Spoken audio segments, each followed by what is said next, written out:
Hour 2 Overdrive continues, brought to you by FanDuel, bringing you everything from the opening line to the final score. Bryan Hayes, the O-Dog, Jeff O'Neill, Jamie Noodles McLennan. We're live at Oakdale Golf and Country Club, the RBC Canadian Open. They take over the PGA Tour after a great week at the Memorial, right? Our boy Viktor Hovland, we knew he was sniffing. I don't think either of us picked him, too.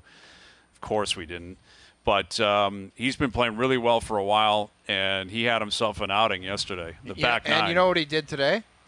36 holes he caddied for his buddy who's qualifying for the U.S. Open.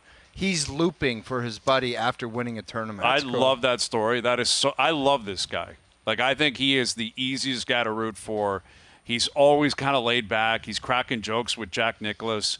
And to your point, his Oklahoma State University teammate and friend asked him to caddy, which to me, tough ass. Kind of a tough ass considering the guy's at the Memorial all week, and now he's won. He made $3.6 million last night, and now he's walking this guy's bag around as a caddy for him, 36 holes trying to qualify for the U.S. Open. And that's pretty cool. It's such a cool story. But you know his buddy at some point is going to look at him like, hey, dude, nice read, dude. Like, he's going to jam him up and he's going to get pissed at him. Well, he's got the King Daddy topper line, though. You just say that's a tour read if you really want to know. Exactly. But can you imagine watching Hovland rake a bunker and his buddy throw his club at the bag and then keep walking? I don't think the clubby... I think it's happening. But the buddy wouldn't be that disrespectful, like launch it over there. You walk over there, you hand it to him, or you put it in your own bag, don't you? I told you, my buddy played in the U.S. Open. He wanted to fight his brother on the first hole because he wouldn't let his brother, who was caddying for him, rake the bunker. He wanted to do it himself. And the brother was saying to him, he's like, the players don't rake the bunkers at the U.S. Open. And he said he was going to fight him. Bro. It would have been a tough scene. So the Grappler's my caddy on Wednesday for the Pro-Am. I am so nervous. You know he'll jam you up. Don't ask for a read. No, I'm not going to ask him for a read. You're going to throw the club. That's the thing. You're going to launch the club over to him and say, take that pitch. No, you talk about raking a bunker. He will not even go near it. I'm concerned that his etiquette on the course is going to be really offside. And at one point, he's just going to tell me to either screw it. Well, hang on a sec, Grappler. What's your concern about the course? Well, I got to be honest. Like, I mean, I already told you, I'm going to be walking around here all day tomorrow, making notes, doing reads. So I would hope that you ask me for help. I will. But I had not thought about me having to rake your bunkers. My God, you are going to be in every bunker on that course on Wednesday. Well, here's another thing, like course etiquette. You can't be on your phone the whole time. I'm worried that that's what's going to happen. He's going to produce a show. I understand that. He's got priorities. Dude, you got a rangefinder. Just give the guy a number and let him hit a shot. And by the way, I mentioned possibly sneaking to my course around the corner after work one night. We could play here. Grappler's got a cart, 7:05. We could take his cart and we could play 9 holes. You think they're going to let us play Oakdale right before the Canadian Open? I'll talk to this people. This isn't the Oakland A's where no the security. 10th hole is right over there. We get on Grappler's cart. We go and tee it up on 10. We play 9. Listen, I'd love to try it, but I guarantee you we would be not only told to leave, but we'd be told to never return. The next day, this whole setup would be taken down. Everything's gone. I'll make a call. Get the hell out of here. I will make a call and make that happen. Nicole, you can help us do that. Yeah, Nicole Anderson wants to put her career on the line for us idiots playing 9 holes. She knows who to email, though. She can help us. I know she does. Of course she does. But again, she has other things to probably do, better things to do than try to sneak us onto a championship course. You know who will get Lawrence Applebaum will make it happen. Lawrence is coming on. Watch his head explode when we ask him. We should ask him deadpan. First question. Can we bring our clubs and tomorrow at 7:05 tee off? Thank you. I'm doing it. And it better be yes. I would guess it probably Not won't a chance. be. I'm assuming it won't be.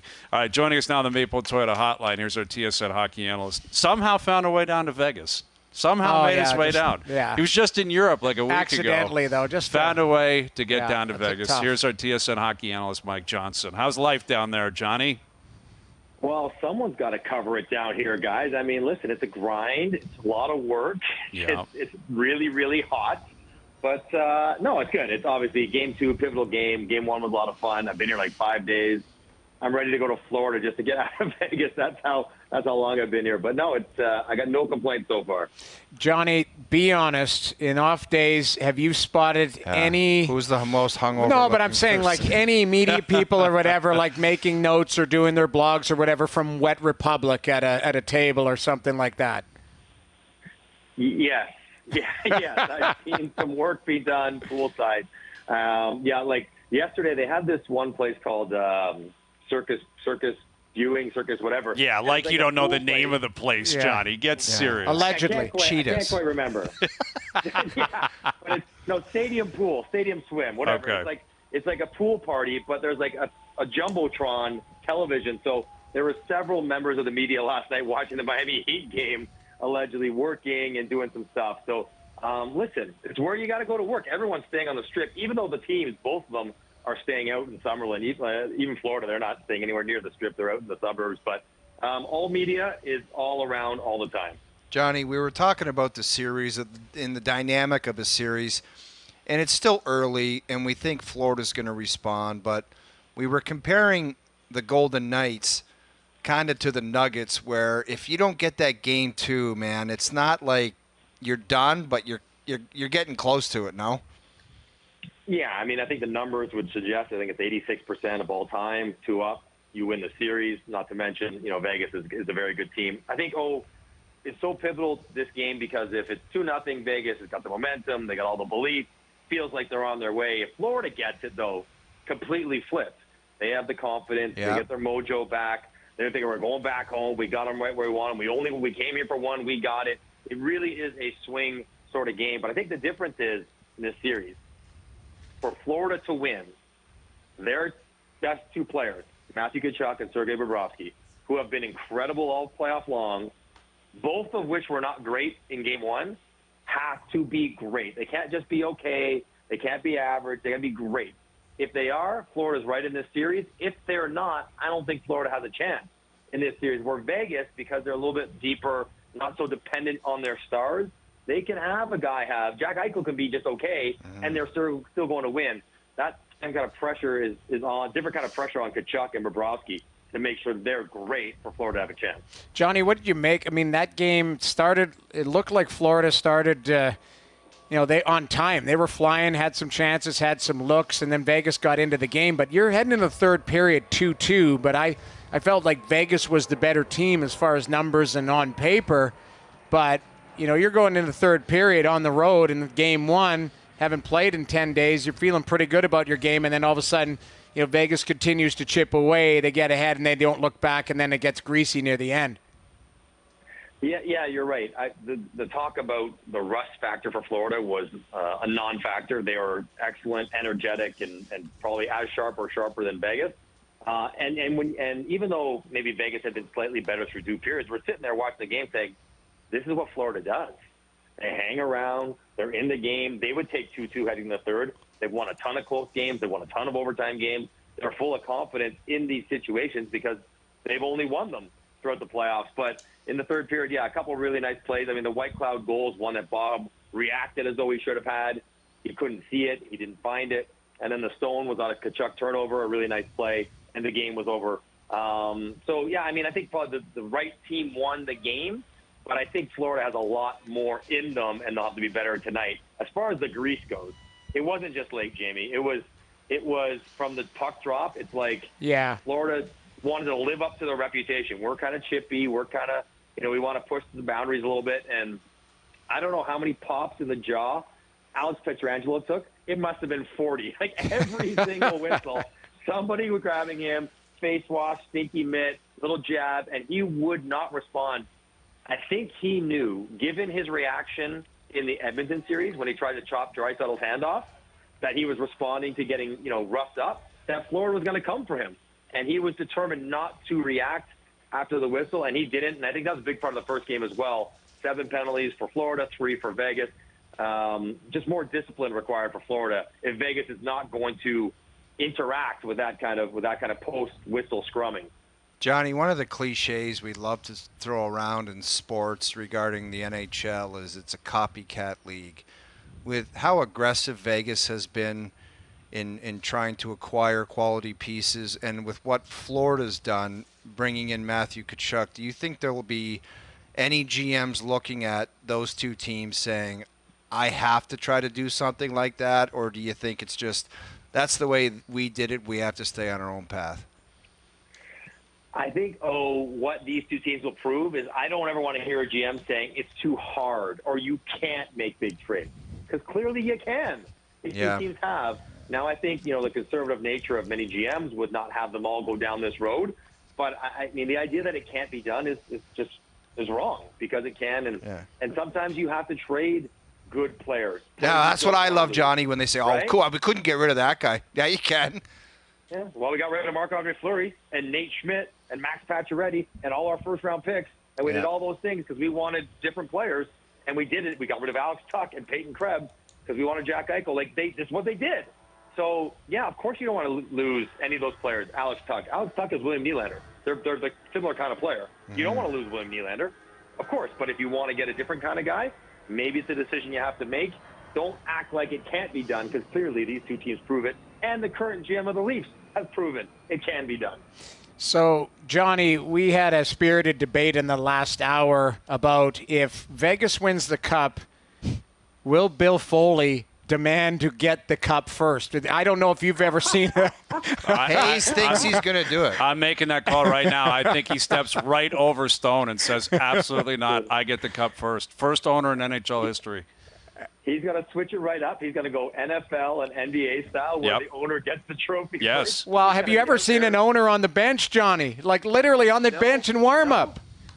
No, but where I did, okay, listen, this Bill Foley story. We're in game one, and we're up in our broadcast is way up high in all the suite levels. So we go down. I go down and go to the washroom after the second period. And I have to go down to, the public washroom where that acts for the suite. I'm coming through the door. Who's coming out of the public toilet? Bill Foley. Come on. I'm like, are you serious, man? Put a toilet in your box. What is happening? So then I go in and I go to do my business, and there's a urinal beside me. Kelly McCrimmon, the GM. I'm like, you guys, what is going on here? You're with guys who are hammered, wearing nice jerseys and face painting. I'm like, this guy's worth $4 billion, and he's going to the bathroom in a public, and when his team's in the final. So. I don't know. He's a character, this guy's a man of the people. Who knows what he might do? But he's going to celebrate hard because he said he wanted it in his sixth year, and here they are in their sixth year, and they're 3 games away. I love it. Yeah, hey, listen, men of the people. I'll give them credit for that. And I can be jealous all I want, but they're getting the job done. Vegas is, they're up 1-0 in a Cup final with Mike Johnson, our TSN Hockey analyst. So Darren Dreger over the weekend reporting that the Columbus Blue Jackets are going to hire Mike Babcock basically on July 1st. He's going to get every penny from the Leafs, and then he'll roll right over to Columbus and start a new deal. We haven't seen him in a long time. We haven't heard from him in a long time. Do you expect when we do see him, when we do hear him, to see and hear a different version of Babcock, or do you expect him to come with the heat and basically be the same guy because he got a job again? Why would he change? You know what? It's fascinating, Hayes. So, I don't want to believe that people cannot change. I want to be open-minded and think that he might be able to. Mike Babcock's a bright guy. He obviously will say all the right things. He will be asked some tough questions in his opening presser. I imagine he will sound contrite and changed and educated and softer. What I want to know is what happens in the third game when someone misses an assignment, and then how does he treat people? I think it's when Mike Babcock came into Toronto, because of his track record, Olympic teams, Detroit, there was instant credibility and instant buy-in. I'm not gonna second guess him at all because he's Mike Babcock. Look what he's accomplished. What I think will be a challenge for him is that maybe the players have changed as a whole, but also because of what's happened, the reports have gone out.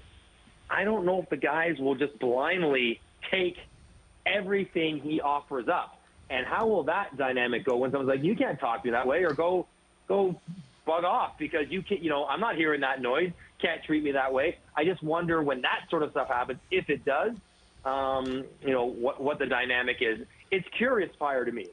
Not that Babs isn't a good coach. He clearly is.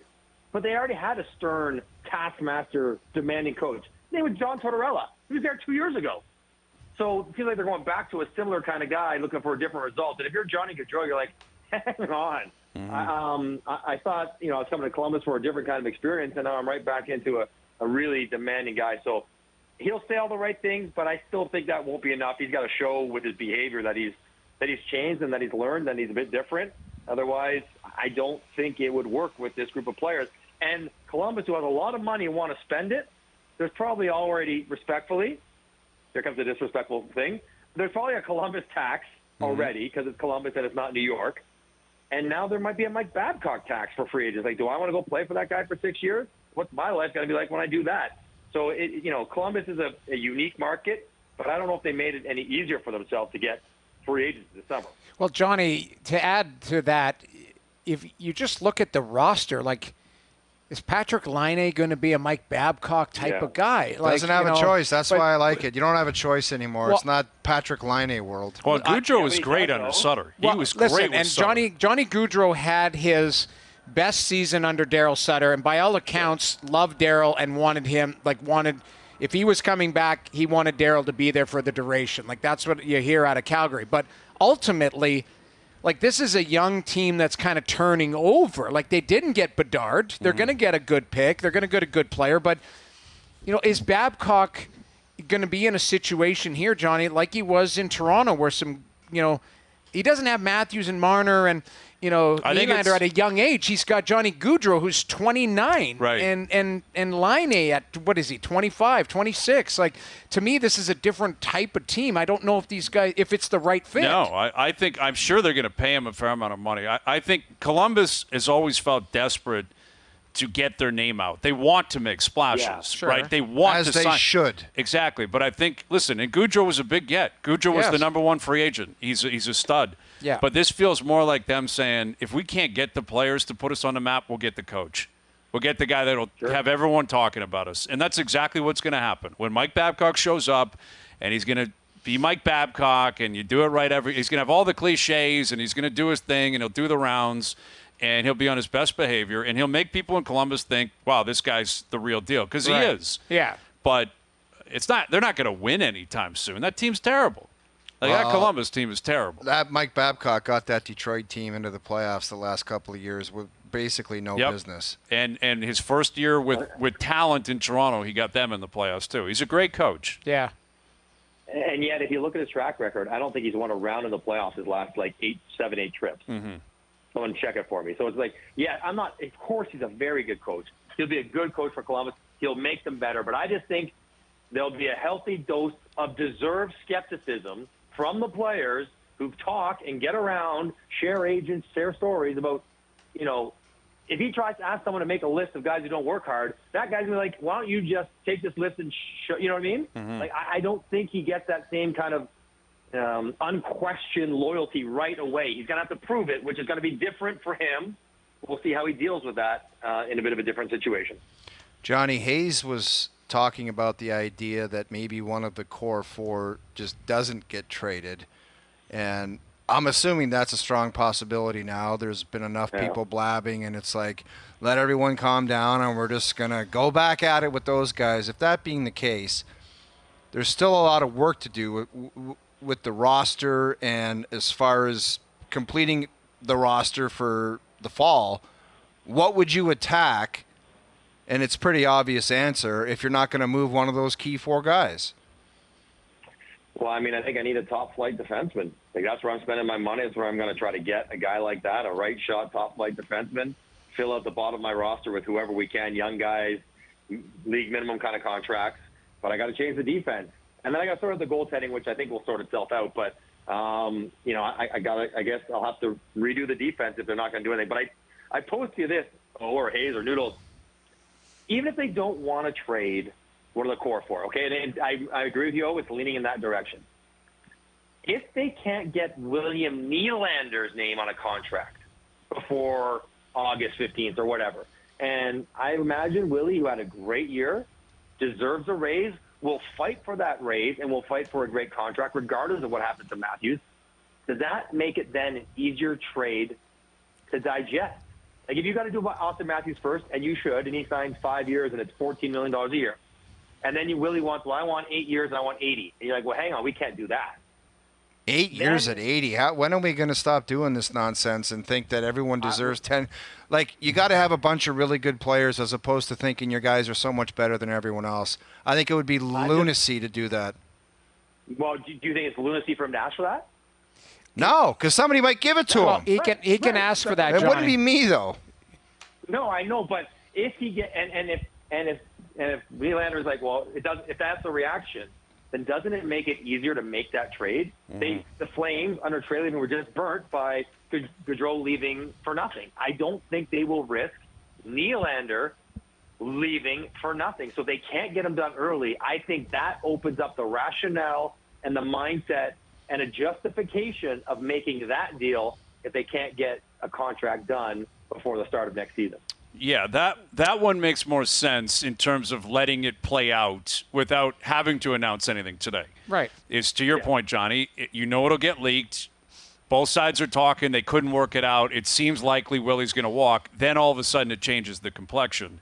You can make the argument, though, that they should just go all in for 1 year anyway, considering all they've done is won one round in 20 years. Well, and you've got Tavares 2 years left at $11 million. He's not going anywhere. No. This is their window right now. That's what the window. I wouldn't apply that logic to Matthews. Right. But Willie, if he walks as a free agent, I'm not saying that's the best business plan, but if you get a cup run out of it, you could you could reason with that. And then you take the cap space and you spend it elsewhere. But if you're the return for Willie is a top flight defenseman. Yes. Whoever that might be. I have no idea. Right. Whoever that might be. Then you're like, well, you still are kind of all in for this year, just in a different way. Right. Right. Right? It's not like you're like trading him for draft picks. You're trading him for whoever. Pierre-Luc Dubois. Whoever it might be. You know what I mean? A different excellent player. So you're not punting on this window because they can't afford to. And then one other thought, as Cole Caulfield signs today, guys, I don't know if another organization in the league, and this is not me being Toronto-centric, I don't know if another organization in the league was hurt more by the flat cap than the Leafs. Because I'm looking at Cole Caulfield, $8 million. Yeah, but in 4 years when the cap's 93, $8 million of 93 is not nearly what $8 million is of 80, right? Like, there's so much more money. The long-term deals make sense when the cap keeps going up. Unfortunately, all of Toronto's guys signed the second the cap stopped moving. And for 5 years, it's gone nowhere. It's gone $2 million. So I think Toronto's kind of been hurt by that as well, because all these, Nylander at 7, even Mitch at 11 would look a lot better if the cap was 90 right now. But it's not, through factors that are out of their control. So they were kind of hurt by that. Had me thinking that way when Caulfield signed for that big number. With Mike Johnson, our TSN hockey analyst, Patrick Waugh, his team just cruised through the Memorial Cup, and they won big last night.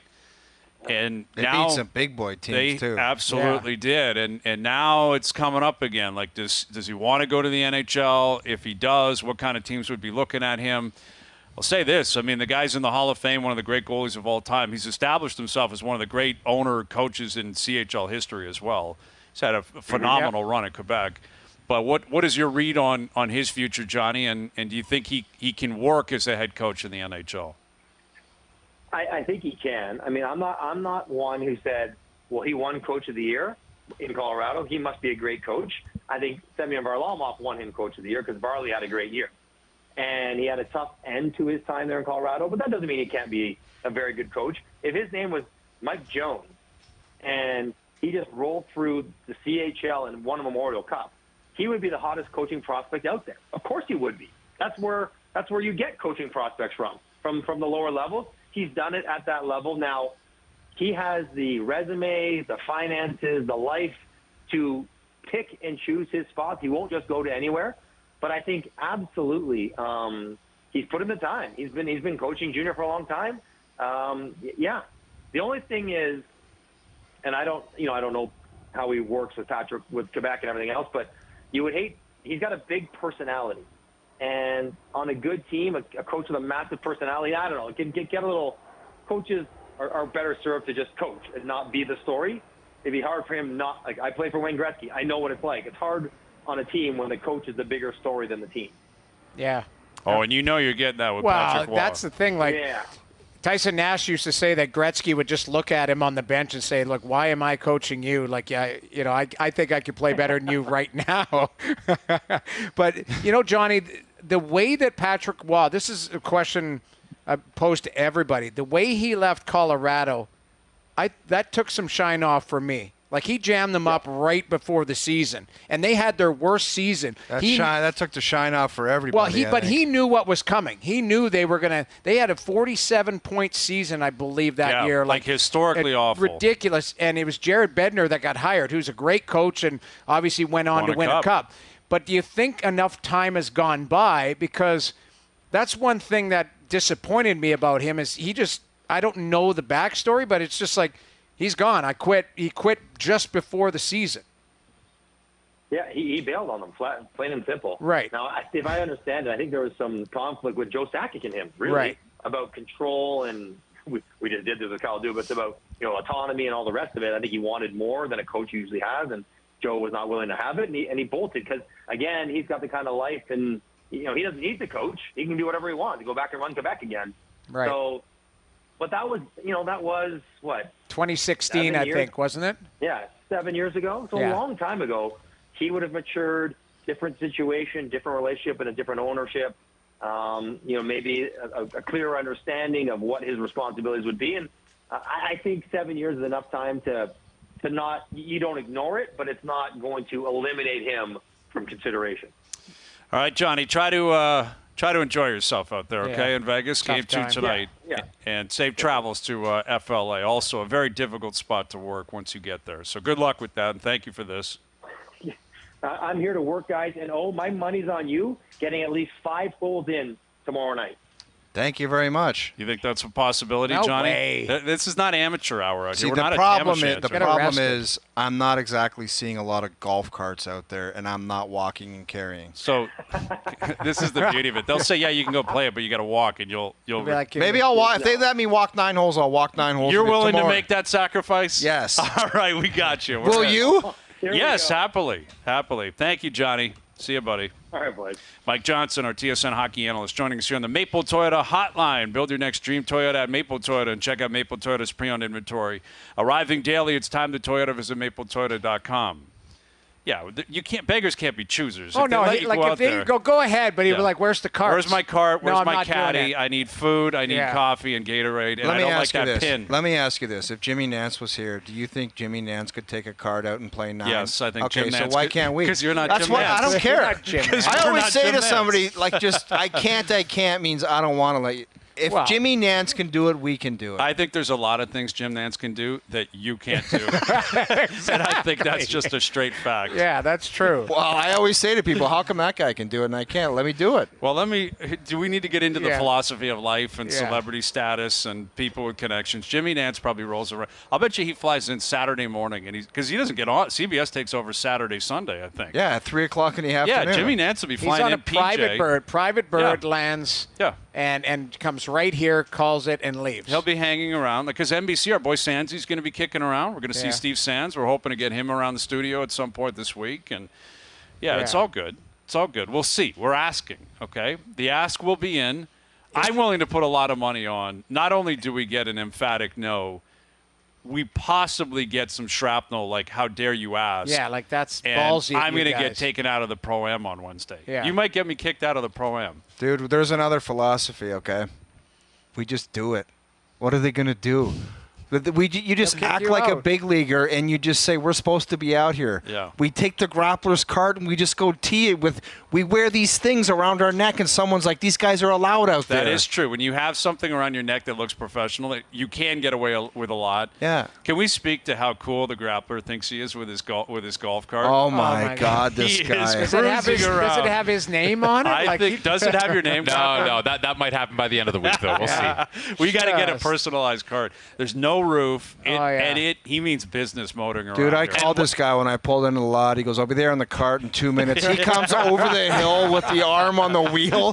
He loves it. And not to throw RBC Canadian Open security under the bus, but there were multiple times last year and the Sunday after the tournament wrapped up where I was pretty much just walking the course with no credentials whatsoever, and nobody stopped But they me. knew So- you. Well, They 'cause knew you're you. a No, but no, they wouldn't. That's the thing. I mean, it would have been different if I was, out on the it's tee because you swinging a acted club, like you but belonged. I'm just saying, I was able to kind of roam around there, do my thing with very little interruption. So. You're a man of integrity, and you understand the way the game is played. If you walk around looking like you're supposed to be doing something, most people say that man knows what he's doing. Yeah, and you don't ask people. If you ask for permission, they'll just say no. You just do it. Tee it up. Let's go. We're just going to tee it. We're going to put the peg in the ground at the RBC Canadian Open. Just do it. What if you guys start chewing it up, though? Of course And we for will. tomorrow, I've got the ultimate 500 bet, okay? Oh, yeah? Around 6:15, when everyone's off the course, or earlier, we get a yardage, and we get one shot and commercial break for the 500, and that'll be our 500. What, closest to the pin? From the tips, from where the Tour pros play, closest to the pin, 500. Who's going to mark that? All right. The Grappler's got to produce the show. We'll send someone to the green, and they just need to map it out. Luca gets in the Grappler's cart, and he goes and see whose ball's closer. Right, the Grappler, he'll trump it and drive right onto the green. Yeah, exactly. And Ronnie Trump. yeah, we'll drive go right from on there. It's happening tomorrow night. All right, put it on the line. Yeah. All right. We're determined to get kicked off the course. I know, That's we're basically asking what for we're trouble saying. here. We're asking So, for trouble. it is. All right, so Lawrence Applebaum of Golf Canada will join us in an hour. We'll run this through him. Yeah. Filter it through him. He'll let us know one way or the other. Right, we got Ryan Dempster in about a half an hour. Jay's back home in action, coming off a big sweep down in New York. Alec Manoah on the mound. What can we expect out of him tonight? We'll get into it. Overdrive continues. TSN 1050 and on TSN 4. All right, Something to Chew On is brought to you by Boston Pizza. This summer, whether you're in Moose Jaw or Moncton, there's a BP patio near you. Join us for a long lunch or a late night and see you for a pint on the patio soon. Asking a very relevant question this week. After being lights out at last year's Pro-Am, what are people expecting me to shoot this year? There's been a variety of answers. A lot Couple of them. different options, too, for a 9-hole segment and the full 18. Yep, true enough. There's a lot of people that are actually feeling pretty good about my chances. I am not one of them, but because I think I set the bar way too high last year. But we'll see, right? We're at Oakdale all week. It's going to be a thing of beauty. We've got a lot of people that will be joining us. We got Golf Talk Canada here all week. Yeah. Saw them kicking around, Weeksy and Mark and Scully. And Are you nervous for this Pro-Am or no? I probably will be come Wednesday. I last year it was great because he went first, so I could ease into the 9. Right. Right. I was walking, you're talking, you met people. Like now, you're the first one. I think we're going off 1 tee. Oof. Yeah, it's going to be one of those type of scenes. Well, but maybe playing with other people, hopefully, that are worse than me. That's all I'm asking for. Well, right? You just need someone in your group that's worse than Yeah, you. but if you get like Rory or something, like Rory McIlroy will be watching you swing a club. I know. That Which concerns he needs me. to figure out his own game. Well, he should be watching my wedge game, maybe picking up tips. Dude, how many wedges did you see that guy put in the bunker yesterday? It was a mess. Crazy. Like Nicholas, you saw him after the round. He's like, we got to talk. I need to straighten you out effectively. Although last year he came in here so high. Remember that wedge he hit into 17 at St. G's? It closed the tournament out. Like Thomas was kind of squirrely wide right. The two of them, I think, were tied at that point. It's crazy to think, though, that a guy with that talent, it's almost like they just dive deep into their own heads and overcomplicate everything. Because he was talking to Balionis after the third round, and he's like, the delivery to the club face of the ball, I'm getting more comfortable with it. I'm thinking, Just hit it, dude, man. you hit it 360 off the tee. Just get a wedge in your hand and hit it to 10 feet. Right, exactly. And around here, they're going to need that. Like these guys are going to bomb the ball. It's going to be a lot. Who is going to hit the best wedges really throughout the week? There's a lot of scoreable holes here that'll play tough. Now, if you're in the rough or whatever, or in the wrong spot, it's easier said than done. But, you look at Scotty Scheffler again. He finishes T5, the worst putter in the field all week. And the guy, crazy. Still best off the T5. tee, best approach, best around the green, dead last in putting, and he still finished, tied for third, I guess. money, though. Scotty, get a mallet in your hand or get something different looking. just money, though. All he does is make money every exactly. week. Like, He's just making what would so that much T5 money. pay him? Like, figure it out. Elevated event, it would have been close to, it's probably $500, $600, $700, $800. Just money in the without bank. making any putts. Worst putting in the field. Yeah, and he made that kind of shake. Like that is so much bank. It's so impressive. Every though. week the guy shows up, and like he'll be at the U.S. Open next week. He'll be top 10 there, no question. Yeah. Like no question, he'll be top 10. Tee to green, there's nobody even close on It's a tour. lock. It's a lock. You know who could come close is this Rose Zhang on the LPGA. This is a story that they really need to profile, and I think they're doing a good job, but they need to do even better because that's her first professional start. By all accounts, the greatest female collegiate golfer ever. And she just defended in Arizona at Greyhawk last week. Just won the NCAA individual. Turned pro, put on all the pro gear, and went out and won her first event. And brings home like $450,000 like that. Wonder if that's the beginning of greatness. It feels like it's basically, you don't want to say the Tiger equivalent, but the hype, like when Tiger was coming out of Stanford, everyone was like, here he comes. Well, I first caught wind of it at the Augusta National Women's Pro-Am, where she was on top of the leaderboard, and they're like, this is the top-ranked female amateur on the planet. So I'm like, all right, I'm going to watch this. She won the event. She is so good. Like, so good. And at that age, to step in and like, that's where I'd love to be a fly on the wall with like the other professionals that have been grinding. Right. Like how tough that must be. If you've been on that tour for like 15 years, you've got, one win, a couple of T5s, and here Rose shows up right out of college and boom, just immediately destroys people and starts taking over. We are witnessing platters coming in. The two of you you need to keep your focus. All right, Noodles in particular. You've been saying you've been hungry since 2:30 when you walked in. Good. Thank you. I'm focused. I brought my own food. You're all good. You're actually. I shouldn't lump you in, but this guy is. It's my fault. He can't contain himself right now. Well, I'm excited. There's food kicking around. I'm happy about it. I mean, we're in a great setting. The temperature has gotten just perfect. Beautiful out right now. Just perfect. And the weather's supposed to be beautiful all week. Like, it's supposed to be sunny and nice and, like, not crazy hot, 20 degrees, 21. Perfect. It is going to be butter this week. And it's a great feel. There's a lot of our favorites that are going to be up here. It's awesome. There was a lot of uncomfort feelings, put it that way, around 3 o'clock. It was very hot in here. There was some hunger, a growl on. It's all good. Now we're feeling good about ourselves. Yeah, we're comfortable. We're set up. Everyone's happy. Exactly. All right. Ryan Dempster in about 25 minutes. We'll get his take on what he expects out of Alek Manoah tonight. That Mets team, man, they're 500. Yeah. They hate their guts there. Mets fans are turning on them. Well, New York. But they spent more money than I think they're spending. Is it like $70 million more than any other team in baseball? And I think the Yankees are naturally number 2. Right. The owners just got to feel. I think Dan Snyder is too close.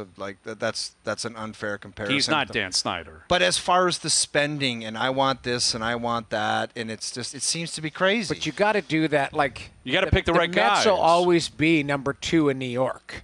Like you can't pay those pitchers that money when they're 40 years old. Well, but you might have to overspend. Oh, I'm going to New York. Well, it's the Mets. It's not the Yankees. We know what that's like. You pay a premium. They have to pay a premium. New York's an amazing city, but you're on the lesser team from a fandom standpoint. Right. So you might have to pay a premium to go there. I think it's more so that the owner, Steve Cohen, has so much money, and he's come in here, and he wants to be the new Steinbrenner. He wants to be different. He wants to be and I credit him for that. I think it'd be really intriguing to be a Mets fan. And he's made a lot of great hirings, and like they're poaching people from different parts of the business world, and they're trying to put together, a really good cast of characters there and build something that will have long-term success. But when you're spending that kind of money and you're into June and you're 500, that team looked terrible over the weekend. Yeah. Like I thought the Jays pitched them into the ground. Lindor's making all that money. He's bringing nothing to the table. Pete Alonso hits a ton of home runs. He does do that. But McNeil's taking a step back. And like you said, Verlander and Scherzer, when they're healthy, they're still like Verlander won the Cy Young a year ago. Yeah. He's still arguably the best arm in baseball when he's on. 40 years old, but they're 40 years old. And they've already been on the IL, and it's gonna pop up more in the future. And their manager or the skip is Buck. Buck Showalter. He's a gritty, people are turning on Buck. Just grizzled. Turning on Buckles down there in New York. So Ryan Dempster on the Jays, and what he expects out of Manoah tonight. The turnaround of Barrios as well. Barrios was really good again on Saturday. He's pitched his ERA down to 3.66 for the season. We're live at Oakdale Golf and Country Club. Overdrive continues, TSN 1050 and on the TSN app. All right, we are live from Oakdale Golf and Country Club. The RBC Canadian Open has taken over the PGA Tour. We're going to be here all week. Golf Talk Canada will be here first up later in the week as well. So it's going to be a fun week. The weather's beautiful here right now. And there's still some people out there playing. It's kind of a celebrity pro-am type of thing on the Monday. Well, we got an hour and 15. Might be tomorrow. There might be 2 others. Yes. I mean, I think the pros will be here tomorrow. They'll get their practice round in, right? But probably early. I would think by this time they're all out of here. This place will gone. be empty by this time tomorrow. Yeah, so there you go. There you go. There's no a chance. security. Like, no one's going to say anything to us. Dude, the idea of someone catching us playing 9 But do you think there's at members Oakdale, that could sneak out? Like, no, the members have been shut down, They've right? been, well, You that's, can't even get in this place. that's what comes with hosting a Canadian Right. Open is you can't just – I'll bet you there's one member that doesn't abide by that, though. yeah, it's like I live here. I'm going on. Yeah. I'm going on. Or didn't read the emails and is completely oblivious to the Canadian Open and is trying to get in right now and is so rattled that he can't get in. That's fair. Yeah, like That'd be great video of the guy at the security gate saying, "I'm sorry. Like, I understand you've been a member here for 40 years. Bring you your cannot sticks come in." tomorrow, and we're going to wheel around 9 My- holes my here. builder- If I have to walk, I have to walk. I'm telling you, my builder Jeff, he's a member here. I should ask him. I'm like, are you? See gonna if go out on see your what course? happens if he sends a message to the to the club pro. Hey, can I possibly sneak in tomorrow and That'd be so funny. just walk the grounds? And anyway, it's a really cool spot. It's right in the heart of the city. It's going to be a great week, great weather. McIlroy's coming up. A bunch of great players are going to be up here. All the Canadians will be well represented. And it's going to be a fun week. We got Game 2 of the Cup Final tonight. A lot of rumors are starting to pop up. You know, in the NBA, we mentioned the Kyrie LeBron rumor. The NBA is going to be chock full of that. The difference is in the NBA, they're going to follow through on a lot of that. Right. Not LeBron to Dallas, but there will be big-time player movement. There always is. The NHL, not so much. But there are rumors of some names popping up as possibly available. Like Winnipeg seems to be a team people are circling right now. Well, they should. They should circle that team because you've got big names 1 year away from free agency. So as a GM, you got to go to those players and say, if you have no intentions of coming back here, then we have to move you. Okay, so that's Tree knows all about that. And the other thing is, do you want Mark Scheifele back at 29 years old on a long-term deal when that core hasn't worked? Like where it's been a scenario. So to me, there's some big decisions. The interesting one is Hellebuck. Well, for sure, the goalie. That's the interesting one because of what he's capable of doing. And his comment. His comment was very pointed. He said, let's get serious here. I want to win, and if we don't have a chance to win here, I don't want to be here. That's all he cares about. He basically said, if Winnipeg wants to win and put a team out there that can win, but it hasn't happened, and that's all I want to do. Well, I'm always curious how a player who's on the grind with the team is going to evaluate the chances of them winning. In other words, he's already been through it, right? He's been through the grind with a lot of these guys. Right. What does the GM in Winnipeg have to say to him to convince him when you make that all the of a sudden comment, they're going to it's win? almost like a wish or a. It's like I'd like to win. Right. Unless you're an unrestricted free agent where you pick and choose where you want to go, you're just hoping you have a chance to win. He's obviously. a year out from doing that. Connor Hellebuck could be a UFA in a year, and if he wants to walk and go somewhere else, there'll be a lot of suitors waiting for him. That's a big number. Keep in mind. Probably 9-10 million, Yes, right? he's in that Vasilevsky. I know Vasilevsky is more coveted, obviously, because of what he's done, but he is in that conversation of top-tier defense or goaltender. Yeah, Top but five goalie in the you league. would have to figure, Jamie, a guy that's made as much bank as him, if there's a spot that he really desired and liked their team, he might go to an organization and say, I'll take a bit of a haircut to come there because I really want to play there and I want to win there. Fine, but it'll still be like a 7-year Of deal course. at 8.5 or something Yeah. like that. Or, It's still a monster I mean, deal. honestly, if it gets to a point and there's an amazing deal on the table, this is the sign and trade. This is the Matthew Tkachuk got 8 years, right? Because Calgary facilitated that trade.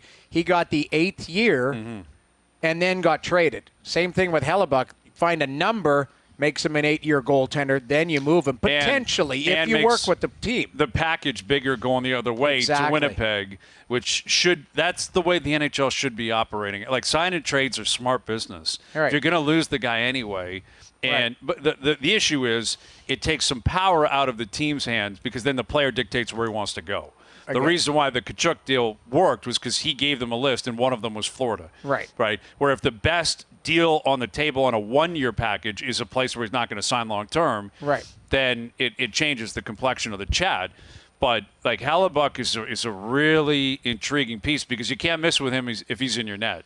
Like if he's playing the way he's capable of playing, you're getting a top 5 goalie in the league. Exactly. And if that guy's available, well, I'm not tying him to Toronto. I'm saying there are a lot of teams in the league that would look at that and say, That's just smart business. That's a 1A But goalie here- in his Yes, prime. exactly. Here's my question, though. Let's time to Toronto, not radio the situation, but just what would it look like to go to what's Winnipeg getting back to get a top-tier goaltender? Well- because that's what it is. And it depends on, yes, if he signs an 8-year deal, or if they can't get him done and they can't get Nylander done, maybe that's a scenario where it's both short-term and then you sort it out on the back end. That'd be an interesting one-for-one.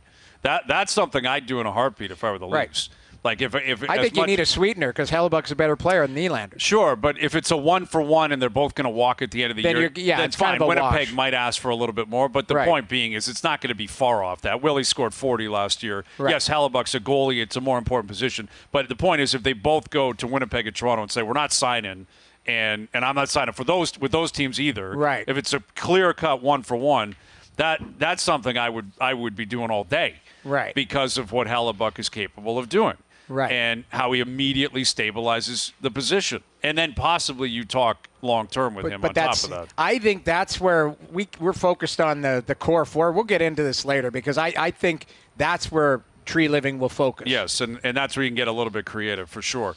Final hour coming up. We're live at the RBC Canadian Open. OverDrive continues. TSN 1050, soon to be up on TSN 2.